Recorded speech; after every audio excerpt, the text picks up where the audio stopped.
अस्सलामुअलैकुम। आज આપણે બનાવીએ છીએ ટોર્ટિયાઝ। ઘણા બધા માણસો મને કીધા છે કે પ્લીઝ તમે હોમમેડ ટોર્ટિયાની રેસિપી બતાવો, તો આજે હું તમને એ બતાવું છું।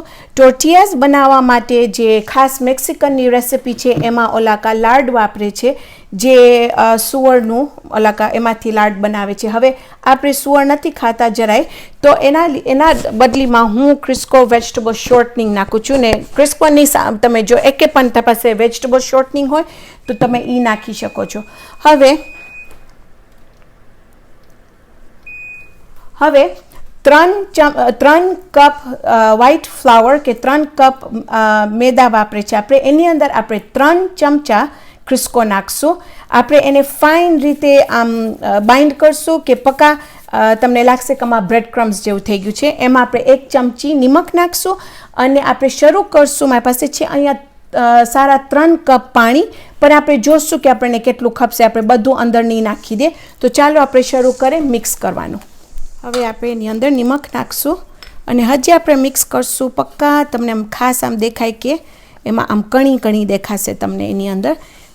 પછી આપણે એની અંદર આસ્તે આસ્તે પાણી નાખીને આપણું લોટ બાંધવાનું શરૂ કરશું। તો જો તમે એને આવી રીતે આમ પકડશો ને તમે જોશો કે આમ ફાઇન શેપ એવી રીતે આમ રહે છે આ તમારું, એટલે આપણું લોટ તૈયાર છે। હવે આપણે એની અંદર આસ્તે આસ્તે આપણું પાણી નાખવા માંડશું અને આપણું સાવ થોડું થોડું પાણી નાખજો અને આપણે લોટ બાંધશું એનું। પછી આપણે જોશું કે આપણે કેટલું પાણી એમાં વાપર્યા છે। 3/4 કપ એમાં પાણી નાખ્યા છે।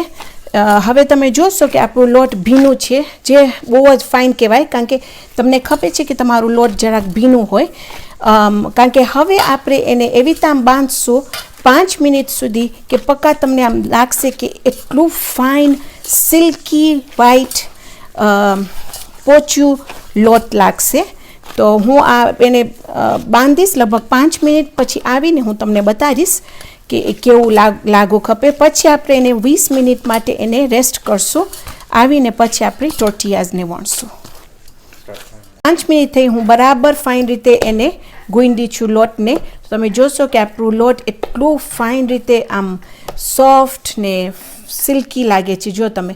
તો હવે આપણે એને રાખશું 20 મિનિટ માટે। 20 મિનિટ પછી આપણે આવીને એને બનાવશું ટોર્ટિયાઝ। જોશો કે આપણું લોટ એકદમ ફાઇન રીતે 20 મિનિટ સુધી રહ્યું ને જો કેટલું ફાઇન રીતે લાગે છે। હવે હું એને સેક્શન્સ કરીશ, આમ ગોળા કરીશ ને મને લાગે છે કે 3 કપમાંથી લગભગ આપણને 30 ટોર્ટિયાઝ નીકળવી ખપે। આમ કાપી કાપીને હું એને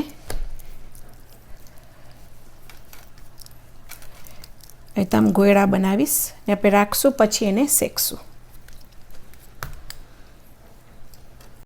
તો હવે તમે જોશો કે મારા ગોળા ફાઇન રીતે અહીંયા થઈ ગયા છે।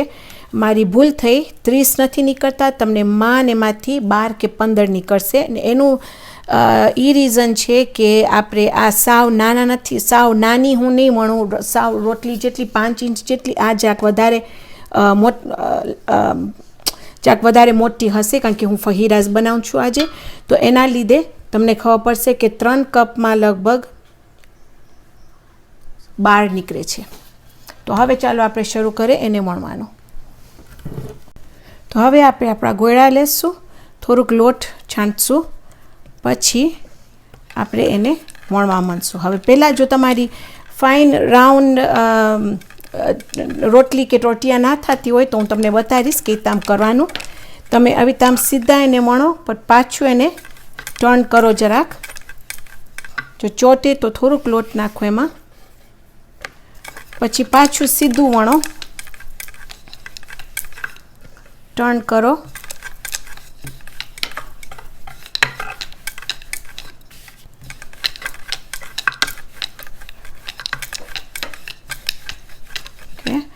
પાછું એને ટર્ન કરો। એ આમ કરીને આપણે જેટલી તમને મોટી કરવી હોય એટલી તમે એને એવી આમ ટર્ન કરજો। પછી તમને એમ લાગે કે તમારું શેપ બરાબર છે જરાક, જો તમને બતાવીશ શું કરવાનું।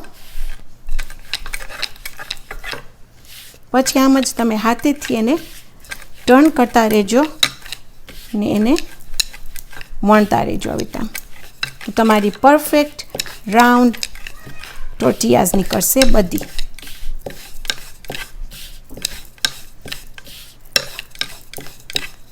અને જો તમને ખાસ બરાબર રીતે શીખવું હોય તો મારી પાસે એક રોટલીની વિડીયો છે જેમાં હું ખાસ બતાવી રહી છું કે કેવી રીતે આમ તમે વણો તો તમારી રોટલી ફાઇન રાઉન્ડ થાય. ઓકે, તો હવે આપણે એને શેકશું. તો હવે આપણે આપણી ટોર્ટિયાઝને લઈ ને આવી રીતે આમ શેકશું. એને તમને બતાવીશ. તમે જોશો કે એની ઉપર નાના નાના ફલફૂલા થવા માંડશે ને તમે વચમાં પણ તમે જરાક ચૂંગલિયા કરી શકશો જોવા માટે. ઓકે, કે જરાક એનું બદામી આમ કલર થઈ ગયું છે, જો જરાક જ, બહુ નહીં. પછી આપણે એને આમ ફરાવશું કે બધી બાજુ તાપ ફાઇન રીતે જાય. અને આને જરાય વાર નથી લાગતી રાંધવા માટે, કારણ કે સાવ પાતળી છે આ. જેમ કે રોટલીને વાર ના લાગે એવી રીતે આમ ટોર્ટિયાઝને પણ જરાય વાર નથી લાગતી. ઓકે, એવી રીતે આમ કરીને આપણે બધી આપણી ટોર્ટિયાઝ આવી રીતે આમ જ શેકશું.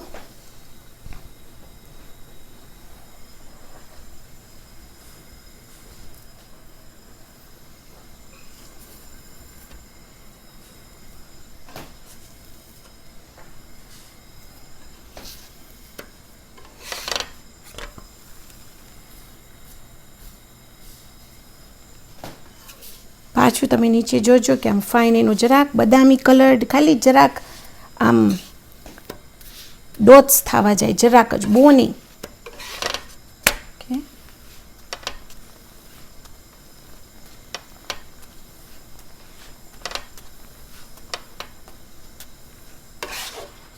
ઓકે, એ આમ કરીને હું બધી મારી રોટલી ટોર્ટિયાઝ બનાવી નાખીશ. આવીને હું તમને બતાવીશ કે કેવી ફાઇન ને સોફ્ટ થઈ છે આપણી ટોર્ટિયાઝ. તો અહીંયા આપણા ટોર્ટિયાઝ તૈયાર છે. તમે જોશો તો એકદમ ફાઇન થયા છે ને કાપવામાં એકદમ હજી ગરમ છે પણ સોફ્ટ ને આમ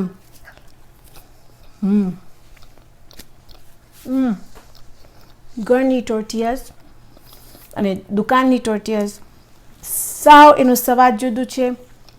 એનું વાની ટોર્ટિયા બહારની તમને આમ ચવળ મળશે, આ છે સોફ્ટ ને એકદમ ફાઇન. તો પ્લીઝ તમે ઘરે બનાવજો ટોર્ટિયાઝ ને મને કહેજો કે કેવા થયા છે, કારણ કે આ 1-2-3 દિવસમાં તમે જોશો કે આના ઉપર ફૂગી વળી જશે.